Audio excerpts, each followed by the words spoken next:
आप सबको एक बार फिर जय मसीह की।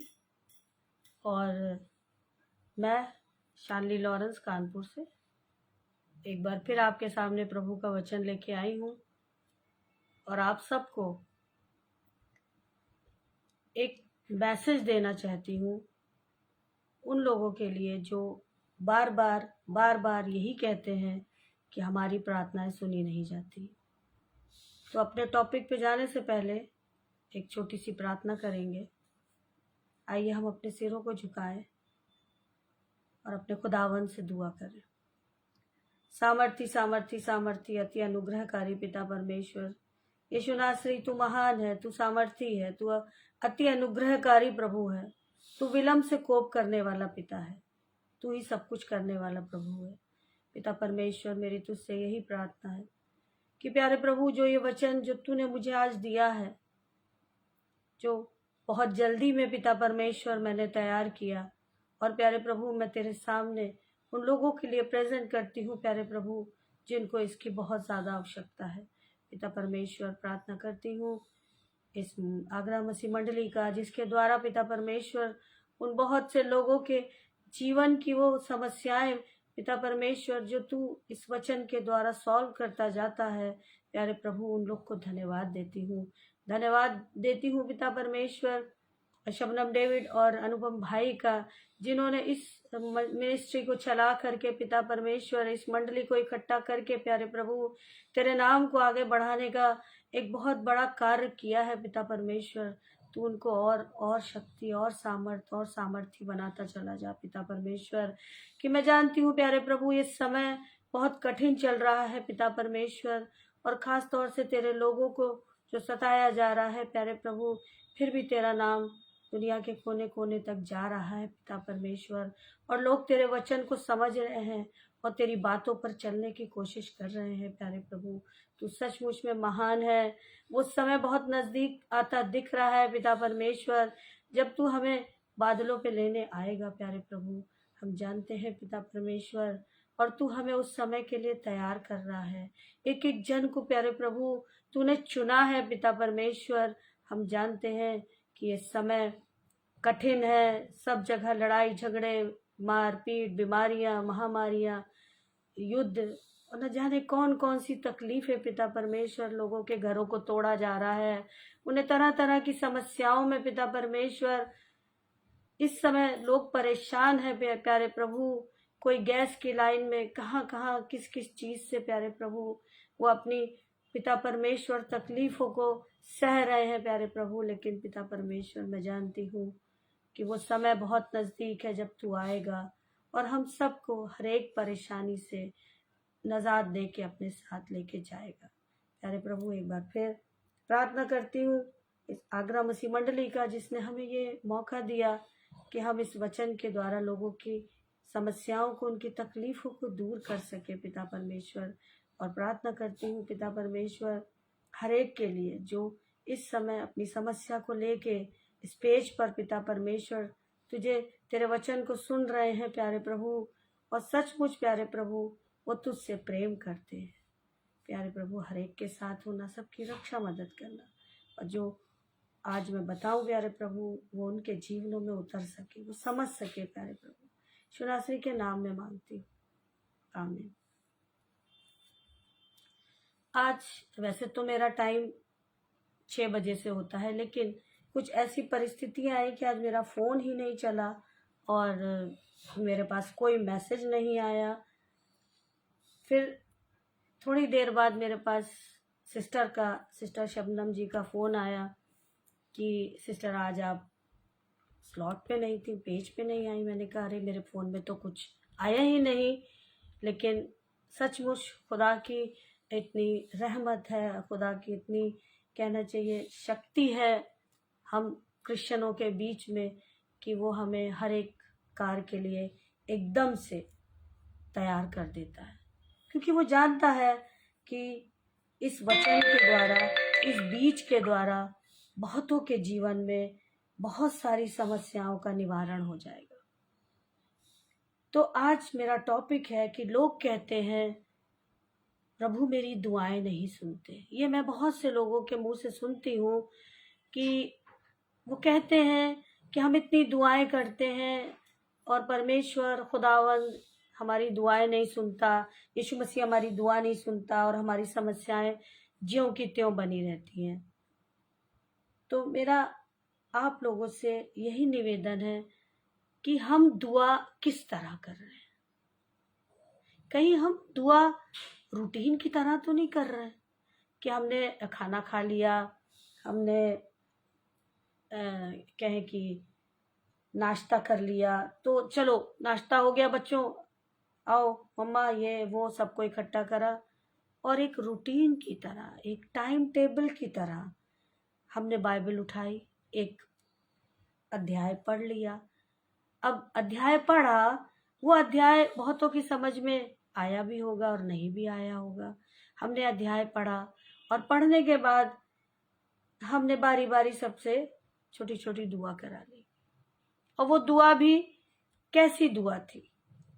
रटी रटाई तो नहीं थी, दूसरों की सुन के तो नहीं बोला था। क्या सचमुच हमने दिल से प्रार्थना की थी? अगर हमारी दुआएं रटी रटाई हैं और हम वही शब्द रोज यूज करते हैं, तो हम तो खुदा को दिल से नहीं चाहते ना। क्या हम अपने बच्चे को रोज वही खाना खिलाते हैं? क्या हम अपने घर में एक ही तरह की डिश रोज बनाते हैं? तो हम अपने खुदा के लिए कैसे एकदम रटे रटाए शब्द बोल सकते हैं, जबकि हमारी समस्याएं अलग अलग हैं, हमारी तकलीफें अलग हैं। हम एक बात कैसे रोज रिपीट कर सकते हैं? फिर हम कहते हैं हमारी दुआएं सुनी नहीं जाती, क्योंकि हमारा तरीका गलत है। सबसे बड़ी बात यह है कि पहले हम अपने आप को टटोलें, हम अपने आप को जांचें कि हम किस तरह से दुआ कर रहे हैं। क्या हम सिर्फ दुनिया को दिखाने के लिए, या अपने मन को सेटिस्फाई करने के लिए, या अपने पड़ोसी को सुनाने के लिए, या सबसे बड़ी चीज है कि कहीं हम अपने परिवार में अपने आप एक इमेज बनाने के लिए। हम रोज बाइबल पढ़ते हैं, दुआ करते हैं, लेकिन उससे हमारी तकलीफें हैं, जो हमारी परेशानियां हैं, कम क्यों नहीं हो रही है? कहाँ गलती हो रही है? क्यों प्रार्थनाएं हमारी खुदा तक नहीं पहुंच रही है? कौन ऐसा है जो उन्हें बीच में रोक रहा है? कोई तो है, कोई तो है जो इन समस्याओं को बढ़ा रहा है और हमारे उस गिड़गिड़ाने को कहे, या हमारी उस दुहाई को, या हमारी उस परेशानी को ऊपर हमारे खुदा तक जाने नहीं दे रहा है। कहाँ गलत है? कौन गलत है? तो आज हम बाइबल से जो लेके आए हैं कुछ पद आप लोग के लिए, उसमें सबसे पहला है घमंड। और मेरे हिसाब से इस समय 90% लोग घमंडी हैं। हर व्यक्ति किसी न किसी चीज पर घमंड करता है। किसी के पास बहुत दौलत है, उसका घमंड है। किसी के पास अच्छी जॉब है, उसका घमंड है। किसी के पास अच्छी नौकरी है, अच्छा पैसा है, उसका घमंड है। कोई अधिक सुंदर है, लोगों को उसका भी घमंड है। कुछ लोगों को अपने कहना चाहिए खानदान के रसूख पे बड़ा घमंड है, कभी रहा होगा। लोगों को अपनी छोटी छोटी चीजों पे घमंड है। किसी के पास गाड़ी का घमंड है, किसी के पास अच्छे मोबाइल का घमंड है, किसी के पास अच्छी ज्वेलरी का घमंड है। तो हर व्यक्ति के पास कोई ना कोई घमंड है, कोई ना कोई कहना चाहिए प्राउड करने का कोई ना कोई वजह है। हम अपने आप को यही टटोले कि कहीं हम इन चीजों में तो नहीं है, क्योंकि ये चीजें हमें पता नहीं चलती हैं और हम इनमें फंस जाते हैं। जब हमें तकलीफ महसूस होती है तब हम अपने आप को जांचते हैं, और जब हम अपने आप को जांचते हैं तब हमें महसूस होता है कि हम यहाँ गलत हैं, हम यहाँ गिरे थे, और तब हमें पछतावा होना चाहिए, और पछतावे के साथ नम्रता, दीनता आनी चाहिए। तब प्रभु हमारी दुआएं सुनेगा और हमें उस घमंड से, उस तकलीफ से बाहर निकालेगा। तो सबसे पहले हमें अपने आप को जांचना है कि कहीं हम कोई छोटी सी बात को लेके घमंड तो नहीं कर रहे हैं। और घमंड जरूरी नहीं कि बड़ी वस्तुओं का हो, घमंड अपनी पढ़ाई का भी हो सकता है, घमंड अपनी, क्योंकि मैं एक टीचर हूँ, अपनी लिखाई का, राइटिंग का भी हो सकता है। कोई बहुत अच्छा लिखते हैं, उसका घमंड भी हो सकता है। अपने अंदर एक प्राउड हमने बना लिया, एक प्राउडी हो गए हम। किसी किसी को अपने डांस का घमंड है, किसी को कहना चाहिए अपने अच्छी ड्राइंग का घमंड हो जाता है कि मुझे तो बड़ा अच्छा बनाना आता है, मैं बहुत खूबसूरत ड्राइंग बनाता हूँ, ये बनाती हूँ। तो ये छोटी छोटी बातें हमें घमंड की तरफ लेके जाती है। तो जब ये बातें हमें घमंड की तरफ लेके जाती हैं तो खुदावंत को घमंड से चढ़ी हुई आंखों से घृणा है।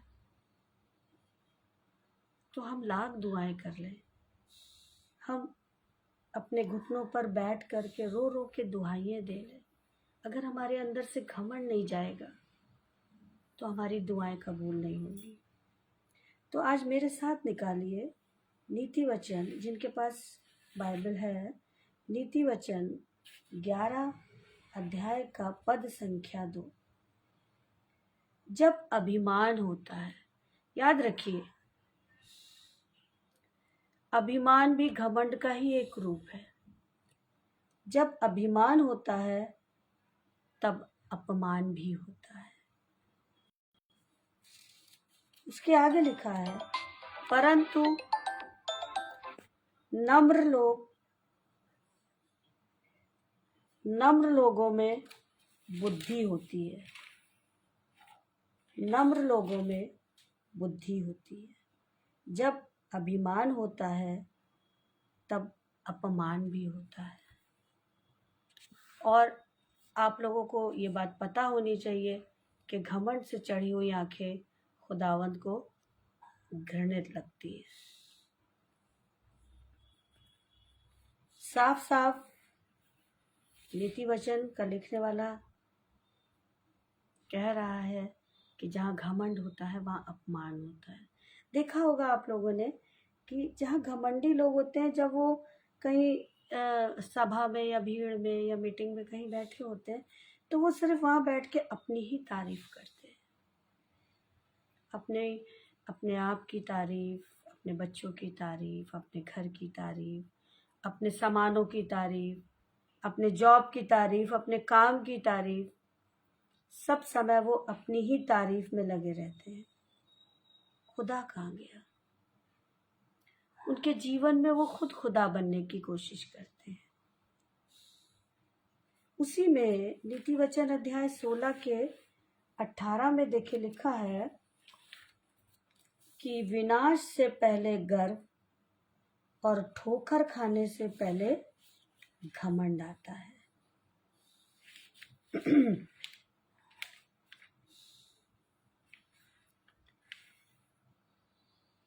कि विनाश से पहले गर्व, यानी किसी चीज के नाश होने से पहले घमंड आता है, और ठोकर खाने से पहले घमंड आता ही आता है। तो कहीं हम उस लाइन में तो नहीं, कहीं अपने आप को टटोले कि कहीं कोई छोटी सी बात पर हम अपने, या तो हम बहुत अच्छा बोलते हैं, मीठा बोलते हैं, इसलिए हम अपने आप पे घमंड करते हैं, या हमारी आंखें बहुत खूबसूरत है, या हम मुस्कुराते बहुत अच्छा है। कहीं ऐसा तो नहीं कि हम इन छोटी सी चीज़ों पे घमंड कर रहे हैं? क्योंकि बाइबल में साफ लिखा है कि घमंड, विनाश से पहले घमंड आता ही आता है, और घमंड का सामना खुदावंद करता है।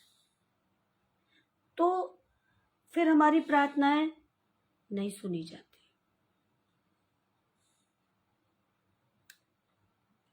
और घमंड जो है वो इंसान को पूरी तौर से कहना चाहिए बिगाड़ देता है या बर्बाद कर देता है, खत्म कर देता है, उसका पतन कर देता है अगर व्यक्ति चेता नहीं तो। अगर समय से चेत गए और हमने अपनी गलती खुदावन के सामने मान ली और पश्चाताप किया, तो आपको पता है आपका पिता प्रेमी है और वो आपको क्षमा करेगा। लेकिन अगर हम नहीं चेते और हम आगे को अपने उस घमंड में और खोते चले गए, तो हम कहाँ तक गिर सकते हैं। सबसे पहले तो घमंड हमारा क्या क्या बिगाड़ देगा। सबसे पहले तो वो हमें नीचा करता है, हमारे अपने ग्रुप में, हमारे अपने साथियों में, हमारे अपने लोगों में, सभाओं में। जब हम डींगे मारते हैं, घमंड से भरी हुई आंखें चढ़ा चढ़ा के शब्दों को बोलते हैं, तो सबसे पहले अपने ही लोगों में हमारा तिरस्कार होता है और फिर हम नीचे और नीचे और नीचे गिरते चले जाते हैं। क्योंकि घमंड जो है वो सिर चढ़ के बोलता है और ऐसी बातें बोलता है जो उस सभा में बैठे लोग या उस ग्रुप में बैठे लोग या हमारे अपना फ्रेंड सर्कल में लोगों को अच्छी नहीं लगती है, क्योंकि उसमें दूसरों का पतन होता है, दूसरों को बुरा लग सकता है और वो व्यक्ति अपने घमंड भरी बातों को करता रहता है और हो सकता है बहुत से लोग उससे आर्ग्यूमेंट्स भी करते हो, तो उससे उस व्यक्ति की जो कहना चाहिए एक इज्जत है या एक रेपुटेशन है वो धीरे धीरे नीचे गिरती चली जाती है और लोग उसको घमंडी कह के बुलाने लगते हैं। यार भैया इसके पास से हटो, ये तो हर समय डींगे मारता है, अपनी ही बड़ाई करता है, अपने ही घर के विषय में बात करता है, अपने ही बच्चों की बात करता है, ये तो सिर्फ डींग मारता है। तो उस व्यक्ति का फ्रेंड सर्कल उससे दूर होने लगता है। सोचिए कहीं हम उसमें लाइन में तो नहीं है। दूसरी बात, जब व्यक्ति घमंड भरी बातें करता है, घमंड भरी कहना चाहिए बड़ी बड़ी डींगे मारता है, तो उसकी नम्रता, उसकी वो सॉफ्टनेस खत्म हो जाती है, वो रूड हो जाता है, वो कठोर हो जाता है। और बाइबल में साफ लिखा है नम्र और दीन बनो। जब हमारे अंदर घमंड आ जाता है तो हम रूड हो जाते हैं, हम बड़ी बड़ी बातें करने लगते हैं, हम कठोर हो जाते हैं दूसरों के प्रति। कहाँ चली जाती है हमारी नम्रता और दीनता? फिर हम कहते हैं हमारी दुआएं नहीं सुनी जाती। हम अपने मुंह के द्वारा ही अपनी दुआओं को ऊपर तक नहीं पहुंचने देते हैं। तीसरी बात, जब हमारे अंदर घमंड आ जाता है तो हम बुद्धि से काम लेना छोड़ देते हैं।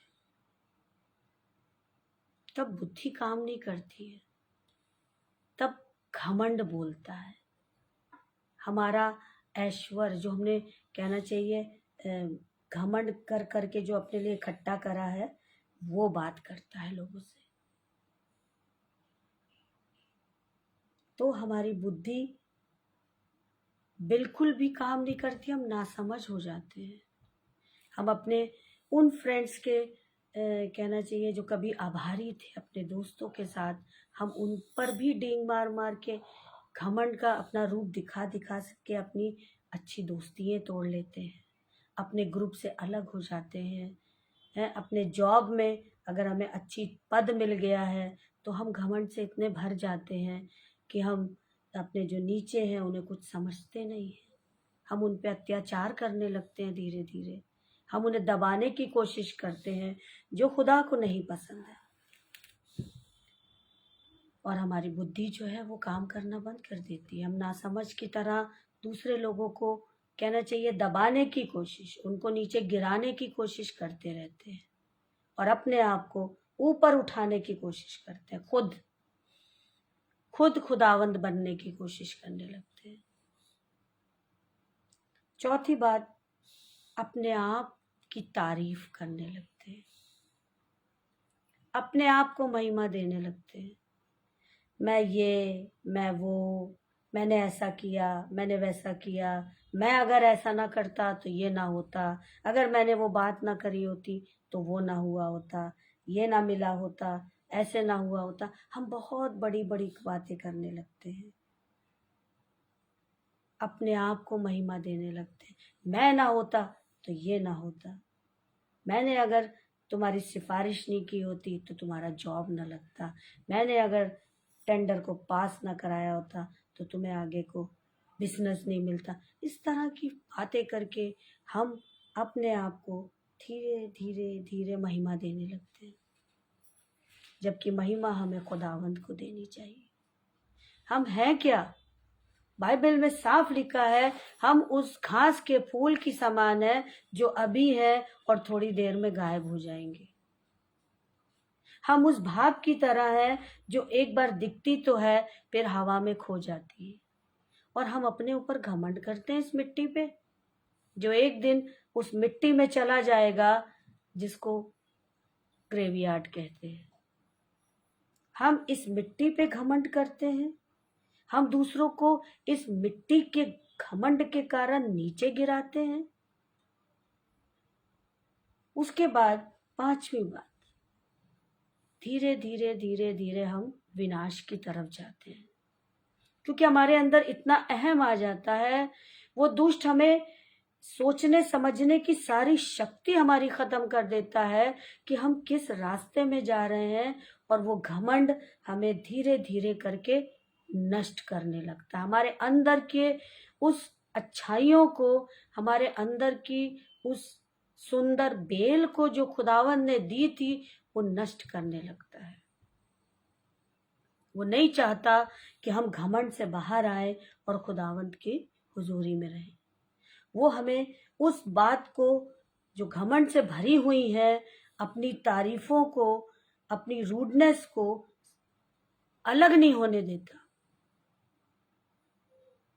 और हम इस तरह से अपने परिवार से अलग हो जाते हैं, अपने ग्रुप से अलग हो जाते हैं, अपने रिश्तेदारों से अलग हो जाते हैं, अपने प्रोफेशन में अपने साथ वालों से अलग हो जाते हैं, क्योंकि हमारे अंदर घमंड आ जाता है।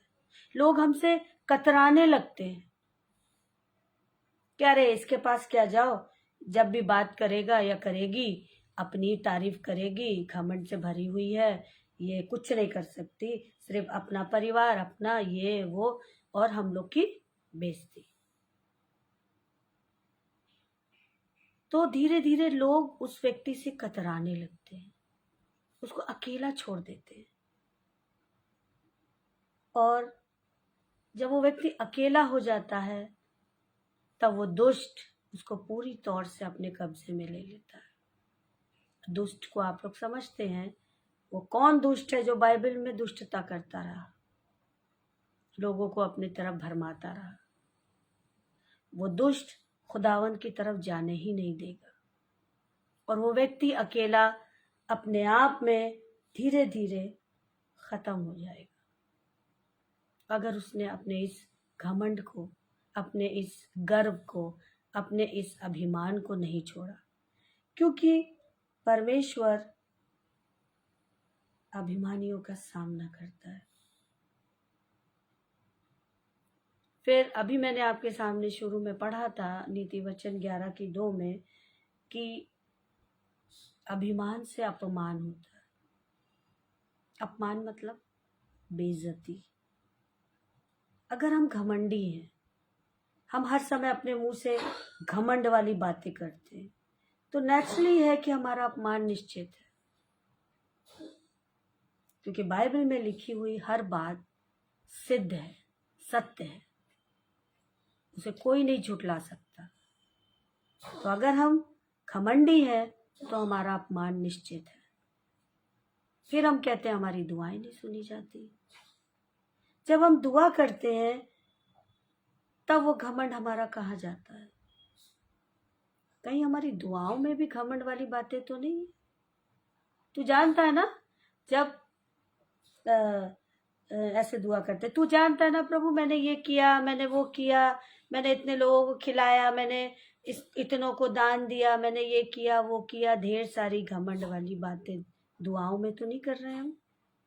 जैसे बाइबल में एक दृष्टांत है कि मंदिर में दो व्यक्ति खड़े थे, एक फरीसी था और एक साहूकार था, और दोनों प्रार्थना कर रहे थे। तो जो फरीसी था उसने बोलना चालू किया, मैंने ये किया, मैंने वो किया, मैंने वो किया। और एक व्यक्ति जो आम व्यक्ति था उसने कहा, प्रभु मुझे माफ़ कर, मेरे गुनाहों को माफ़ कर। हम किस तरह की प्रार्थना कर रहे हैं? कहीं हम घमंड से भरी प्रार्थना तो नहीं कर रहे? हम नहीं जानते कि हम कब घमंड में फंस जाते हैं और वो दुष्ट हमें कब फंसा लेता है और हम उस गंदगी के दलदल में धंसने जाते हैं। अपने आप को चौकस रखना है हमें। अगर हम अपने आप को चौकस नहीं रखेंगे, हम अपने आप को कहना चाहिए एकदम से अपने अंदर अवेयरनेस नहीं लाएंगे, तो हमें कोई भी घमंड से बाहर नहीं निकाल सकता। हम खुद अपने आप को निकाल सकते। अगर हम किसी के सामने घमंड की बातें करेंगे और अगर वो व्यक्ति हमारा बहुत अच्छा मित्र है तो वो हमसे कहेगा कि इस तरह की बातें मत करो, तो हमें बुरा लगेगा। हम सोचेंगे ये व्यक्ति हमसे जलने लगा। एक अच्छी मित्रता, एक अच्छी दोस्ती टूट जाएगी। तो हमें अपने आप को खुद जांचना है और अपने आप को खुद इस घमंड की दलदल से बाहर निकालना। और इसमें हमारी मदद करेगा हमारा यीशु मसीह। हमारी दुआएं जो हम घुटनों पे बैठ के रो रो के करते हैं, खुदावंद हमारी दुआ सुन। हमें इस घमंड से, इस मुंह की बातों से, इस फालतू की बातों से दूर निकाल, क्योंकि घमंड इंसान को उठने कभी नहीं देगा, खुदावंद की हुजूरी में जाने नहीं देगा। हम खुदा के भवन में खड़े होकर भी घमंड की बात करेंगे, हम लोगों के बीच खड़े होकर भी घमंड की ही बात करेंगे। और बाइबल में बहुत सारे घमंडी व्यक्तियों का जिक्र है। उसमें सबसे पहले तो गोलियत, जो एक राक्षस था, एक दानव था।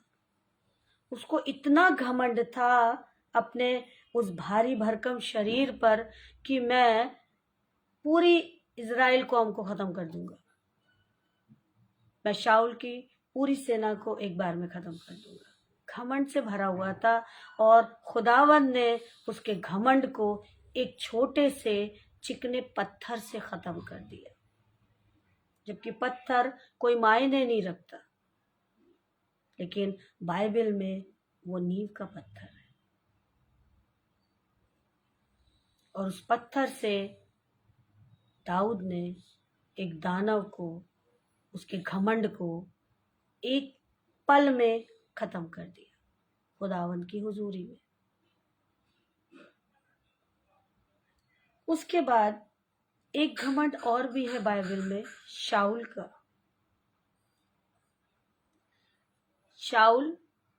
शाऊल राजा,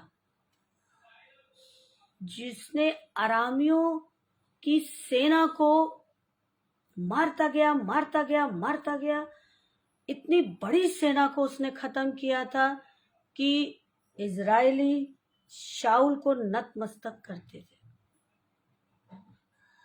क्योंकि अरामियों ने इजरायलियों को बहुत सताया था।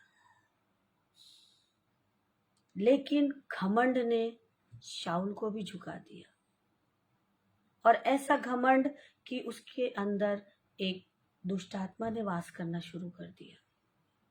क्योंकि घमंड कुछ ना कुछ गड़बड़ करता है ना, इंसान को पूरी तौर से ख़त्म करने की कोशिश करता है। और शाऊल धीरे धीरे खुदावन में कमज़ोर होता चला गया।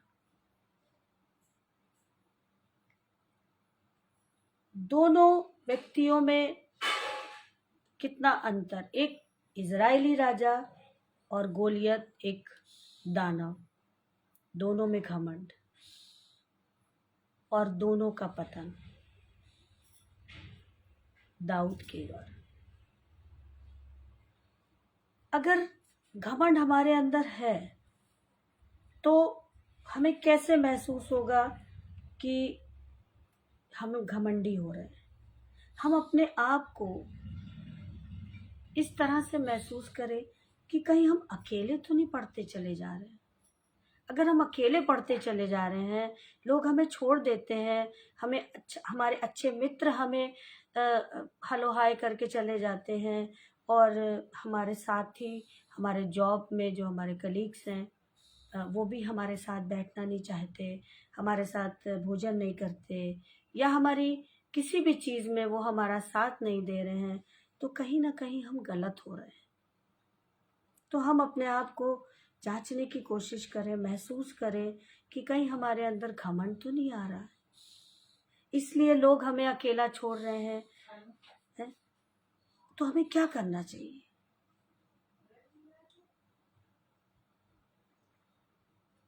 तो मेरे साथ निकालिए नीति वचन अध्याय 16 का पद संख्या 5। उसमें प्रभु कह रहे हैं कि सब मन के घमंडियों से यहोवा घृणा करता है। मैं दृढ़ता से कहता हूँ ऐसे लोग निर्दोष न ठहरेंगे। हम दोषी हो रहे हैं, एक छोटी सी बात से हम न्याय के दिन हम दोषी ठहराए जाएंगे, और वो भी उन चीज़ों के लिए जो खुदावन ने हमें दी हैं, और हम उन पर घमंड कर रहे हैं और हम दोषी ठहर रहे हैं, और अंत के समय यही चीज़ हमें न्याय के दिन दोषी ठहरा देगी। तो क्या इस छोटी सी बात के लिए हम अपने उस स्वर्गीय घर में जाने नहीं पाएंगे? और अगर नहीं जाने पाएंगे तो हम घमंड क्यों करें? हम अपने आप को जांचें, हम अपने आप को टटोलें कि कहीं कोई ऐसी चीज़ जो हमें हमारा खुदा के बराबर में तो नहीं खड़ी कर रही है। जैसे उसने हवा को फल दे करके खुदावन की बराबरी में लाने की कोशिश करी। कोई ऐसी चीज़ जो हमें खुदा को महिमा देने की बजाय हम अपने आप को तो महिमा नहीं दिलवाने की कोशिश कर रहे हैं।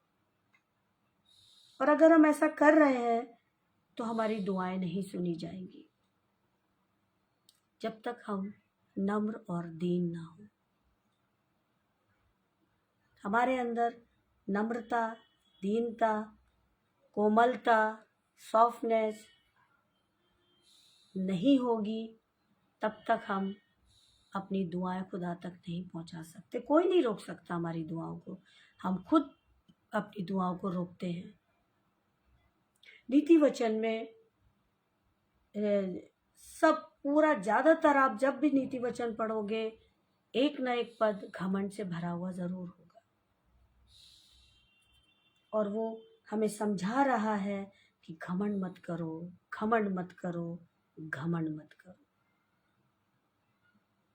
अगर हम ये बात अपने अंदर बैठा लें कि हमें घमंड नहीं करना है किसी भी चीज़ पर, ना तो ये शरीर हमारा है, ना ये नौकरी हमारी है, ना ये जीवन हमारा है, ना ये सांसें हमारी हैं। जब कुछ भी हमारा नहीं है और ना हमने अपने बल से हासिल करा है, तो हम किस बात पे घमंड करें? हम होते कौन है इस मरे हुए शरीर पर घमंड करने वाले? हमें सब कुछ हमारे खुदावन से मिला है। अगर घमंड करना है तो अपने खुदा पे घमंड करें। जिनके पास बाइबल है निकालें कि आज का व्यक्ति किस किस चीज पर घमंड करने लगा है। सब कुछ इसमें लिखा है। अगर हम सही से पढ़ें तो बाइबल हमें सब कुछ सिखाती है, एक एक चीज। यिर्मयाह अध्याय 9 पद संख्या 23 और 24 में बिल्कुल साफ साफ लिखा है कि घमंड किस किस चीज का घमंड होता है।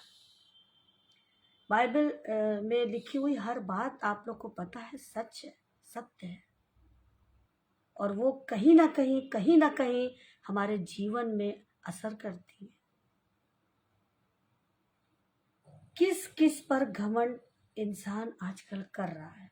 यहोवा यूं कहता है, सुनिएगा, बुद्धिमान अपनी बुद्धि पर घमंड ना करे। अगर आपको बुद्धि मिली है तो आप अपने बुद्धि पर घमंड ना करें, क्योंकि वो भी खुदा की तरफ से है। आपने बुद्धि नहीं बनाई, न विवेक लिया आपने, न समझ ली, सब खुदावंत की तरफ से। न वीर अपनी वीरता पर घमंड करे। कोई भी अगर बहुत वीर है, बहुत योद्धा है, बहुत बड़ा लड़ाकू है, तो वो अपनी वीरता पर घमंड ना करे, क्योंकि वो बल खुदा की तरफ से है। ना धनी अपने धन पर घमंड करे। अगर पैसे वाला है, धनवान है, तो ना अपने धन पर घमंड करे, क्योंकि वो भी खुदावंत की तरफ से है। परंतु जो घमंड करे वो इसी बात पर घमंड करे कि वो मुझे जानता और समझता है कि मैं यहोवा हूं। सब कुछ तो उसी ने दिया है, हम घमंड किस बात पे करें। जब वो सांस ले लेता है, ये शरीर मिट्टी हो जाता है, तब हमारा घमंड कहाँ जाता है। तब तो अमीर गरीब, काला गोरा लंगड़ा सब एक ही ग्रेवयार्ड में जाते हैं और एक ही मिट्टी में जाते हैं। तब हमारा घमंड कहाँ जाता है।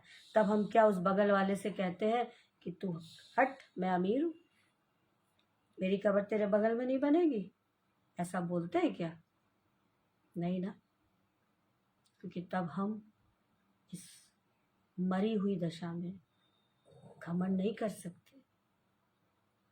इसलिए वो समय आने से पहले अपने आप को जांचें, अपने आप को बदलें, अपने अंदर के उस घमंड को टटोलें कि हम किस चीज पर घमंड कर रहे हैं। और घमंडी का सामना खुदावंत करता है, क्योंकि दी तो सब चीजें उसी की हैं। ये जीवन उसका है, ये सांसें उसकी हैं, ये शरीर उसका है, एक एक नस, एक एक मांस, एक एक हड्डी सब उसने जोड़ी है, और हम घमंड कर रहे हैं अपने पे।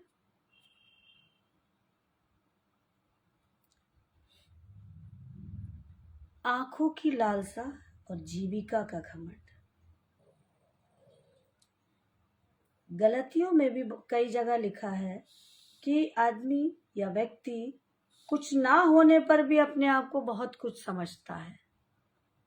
फिर गलतियों में लिखा है, गलतियों 5:26 में एक जगह लिखा है कि कुछ ना होने पर भी व्यक्ति अपने आप को पता नहीं क्या क्या समझ लेता है। क्योंकि घमंड तो सिकंदर का भी नहीं रहा था, जो कि इतना बड़ा योद्धा था, राजा था। दूसरी तरफ गलतियों लिख रहे हैं, हम अभिमानी न बने। गलतियों की पुस्तक में लिखा है, हम अभिमानी ना बने, ना एक दूसरे को छेड़े और ना एक दूसरे से डहा करें। क्योंकि जब हम घमंडी होते हैं तो हम छेड़ के बात करते हैं। हम अपने आप को अच्छा दिखाने के लिए एक दूसरे से वार्तालाप, एक दूसरे से घमंड की बातें, एक दूसरे को नीचा दिखाने की बातें करते हैं। लेकिन दानियल की पुस्तक में साफ लिखा है कि जो लोग घमंड से चलते हैं परमेश्वर उन्हें गिरा सकता है, गिरा देता है, सामना करता है। क्योंकि खुदावंत को मैं बहुत बार बता चुकी हूँ, घमंड से चढ़ी हुई आंखें नहीं पसंद। घमंडी का सामना खुदावंत करता है। इसीलिए हमारी प्रार्थनाएं उस तक नहीं पहुंचती। फिर हम कहते हैं कि खुदावंत हमारी प्रार्थनाओं को सुनते नहीं, जवाब नहीं देते। एक बार अपने आप को जांचें कि हमारे अंदर सचमुच में हो सकता है कोई बहुत छोटी सी चीज़ का घमंड हो, और वो चीज़ हमें खुदावंत तक पहुंचने नहीं दे रही है, और वो छोटी सी चीज़ हमें उस खुदा के स्वर्गीय घर में जाने से रोक रही है, उसके साथ रहने से रोक रही है। तो उस छोटी सी चीज़ को हम ढूंढें कि कहीं हमने कभी घमंड से किसी को ठेस तो नहीं पहुंचाई, या हमारे घमंड भरे शब्दों से कोई व्यक्ति को बहुत नीचे गिरना पड़ा हो, या कभी कोई ऐसी बात हमने कही हो जिससे किसी का दिल दुखा हो, हमने किसी को बड़ा परेशान किया हो अपने कहना चाहिए अभिमानी वाली बातों से, घमंड वाली बातों से। कभी किसी का दिल तो नहीं दुखाया। जब तक हम अपने आप को टटोलेंगे नहीं, अपने आप को जांचेंगे नहीं, हम खुदावंत से अपनी दुआएं नहीं पहुंचा सकते। और खुदावंत तक अपनी प्रार्थना को पहुंचाना है तो अपने आप को नम्र करना पड़ेगा। जो हमारी बोली में एक तीखापन होता है, एक बोली में हमारे कठोरपन होता है, हम बहुत रूड तरीके से सामने वालों से बात करते हैं, या हम अपने नौकरों से या अपने नीचे वालों से बहुत बदतमीज़ी से पेश आते हैं, हमें अपने आप को देखना पड़ेगा। क्योंकि बहुत से लोग अच्छे पदों पे होते हैं और अपने से नीचे जो नौकर होते हैं, उनके सेवक होते हैं, उनसे बहुत ही कहना चाहिए रूड होके बात करते हैं। हम उनके दिल को ठेस पहुंचाते हैं। तो लोग कहते हैं अगर हम उनसे प्यार से बोलेंगे तो वो हमारे कामों को नहीं ठीक से करेंगे। ऐसा कुछ नहीं है। अगर बाइबल में लिखा है नम्रता लाइए तो नम्रता लाइए। हम अपने परिवार में, कहीं अपने रिश्तेदारों में घमंड से तो नहीं भरे हुए हैं। अपने आप को जांचो, अपने आप को टटोलो, और ये घमंड हमें कहीं का नहीं छोड़ेगा, और अंत में हम अकेले पड़ जाएंगे और धीरे धीरे धीरे धीरे धीरे धीरे नष्ट हो जाएंगे। क्योंकि वो दुष्ट छोड़ेगा नहीं। वो एक बार पकड़ लेता है तो गोलियत की तरह मार के ही छोड़ता है। उसका पूरा यही एम है कि किसी को भी खुदावंत से के पास ना जाने दे, बल्कि दूर करे। ये सारी परीक्षाएं आती ही इसी प्रकार से हैं, क्योंकि हमारा घमंड हमें परीक्षाओं में डालता है।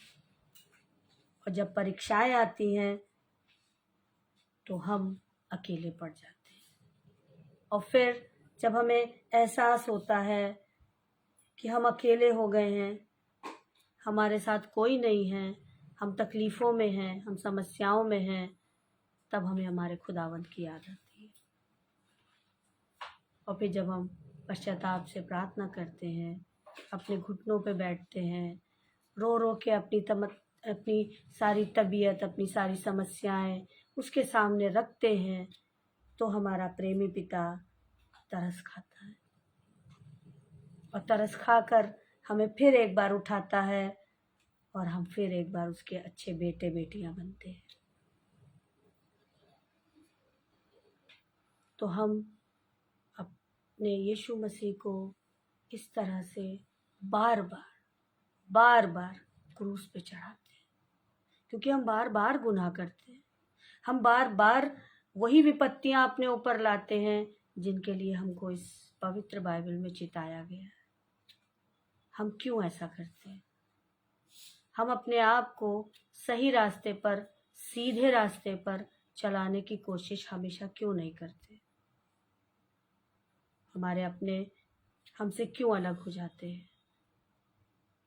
क्योंकि हम में कहीं कुछ कमी है। अपनी उस कमी को ख़त्म करें और खुदा की नज़दीकी में बढ़ें और ये कहना छोड़ दें कि यीशु मसीह या खुदावंद हमारी दुआओं को नहीं सुनते। यीशु मसीह जब हम पापी थे तब वो हमारे लिए मरा।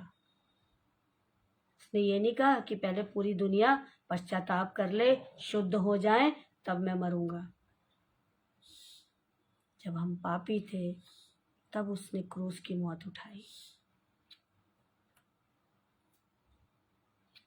वो धर्मी और दुष्ट दोनों पे बराबर बारिश करता है। ऐसा नहीं है कि धर्मी के घर में बारिश होती है और दुष्ट के घर में नहीं होती है। वो सबको प्रेम करता है, बल्कि वो उनको ज़्यादा प्रेम करता है जो किसी समस्या में है, क्योंकि वो जानता है वो उसका वो बेटा है जो बार बार गिर जाता है, या वो उसकी वो बेटी है जो बार बार गिर जाती है। तो वो अपना हाथ उसके ऊपर हमेशा रखता है। वो हमारे संग रहता है। क्यों? क्योंकि ये शरीर उसका मंदिर है। उसे ईंटे पत्थरों के घर नहीं चाहिए, उसे ईंटे पत्थर वाला मंदिर नहीं चाहिए, उसे हमारा शरीर का मंदिर चाहिए। वो हमारे अंदर वास करना चाहता है और हम अपने अंदर न जाने कौन कौन सी गंदगियों को भरे हुए हैं, जिसके द्वारा हमारा खुदावंद हमारे अंदर नहीं आ पा रहा है। कोशिश करें, अपने घुटनों पे आए। अगर हमारे घर में जगह नहीं है या हमारे घर में दिन में बहुत सारे लोग हैं, छोटा सा घर है, तो हम रात में प्रार्थनाएं करें, अपने घुटनों पे बैठें और रो रो के अपनी समस्याएं उसके सामने रखें, अपनी तकलीफें उसको बताएं। वो जानता सब कुछ है, लेकिन वो आपके मुंह से सुनना चाहता है।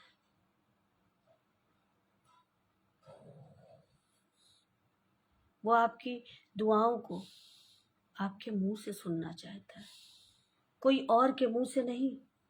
आप अपनी तकलीफें उसके सामने खुद रखिए और बताइए क्या है आपकी परेशानी। फिर आप कहेंगे कि खुदावंद हमारी प्रार्थनाएं नहीं सुनता। कैसे नहीं सुनता? हमारे अंदर जो दिक्कतें थी उसको हटाइए।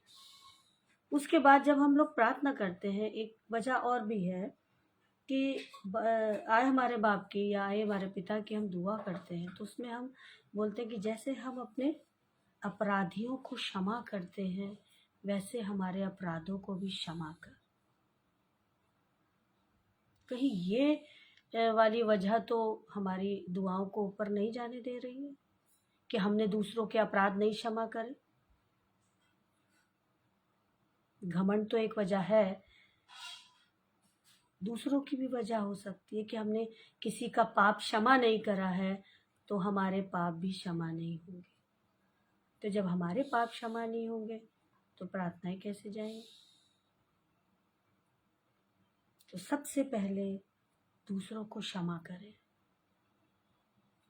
उनकी बड़ी से बड़ी गलतियों को माफ करें। और जब आप माफ करेंगे तो आप भी माफ हो जाएंगे खुदा की तरफ से। और जब आपके पाप क्षमा हो जाएंगे खुदा की तरफ से, तो आप खुदा के अच्छे, प्यारे, प्रेमी बेटा बेटी बन जाएंगे। हम वारिस तो हैं, लेकिन क्या हम उस स्वर्गीय राज्य के वारिस होने लायक हैं?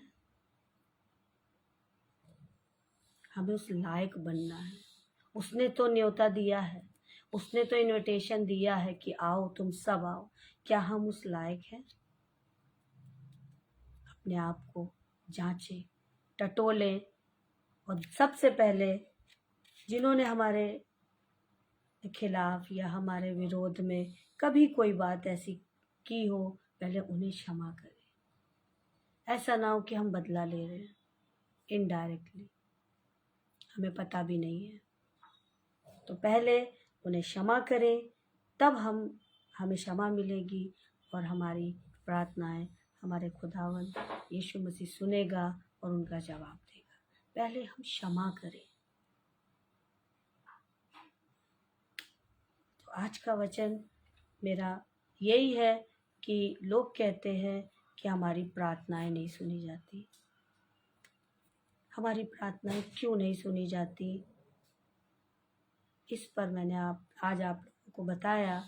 सबसे पहले अपने आप को जांचना है और घुटनों पर आके प्रार्थना करनी है और अपने से उन लोगों को क्षमा करना है जिन्होंने कभी किसी भी बात पर कोई भी ऐसा काम किया हो जो हमारे लिए सही नहीं था। उन्हें क्षमा करें और जब क्षमा करेंगे तो हमारे गुनाह अपने आप क्षमा हो जाएंगे।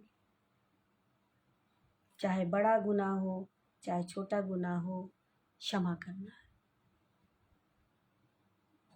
तो आइए हम अपने वचन को ख़त्म करने से पहले एक छोटी सी प्रार्थना करें। पवित्र पवित्र पवित्र अति पवित्र महान पिता परमेश्वर, यीशुनासरी सामर्थ्य प्रभु, तू सचमुच अनुग्रहकारी प्रभु है।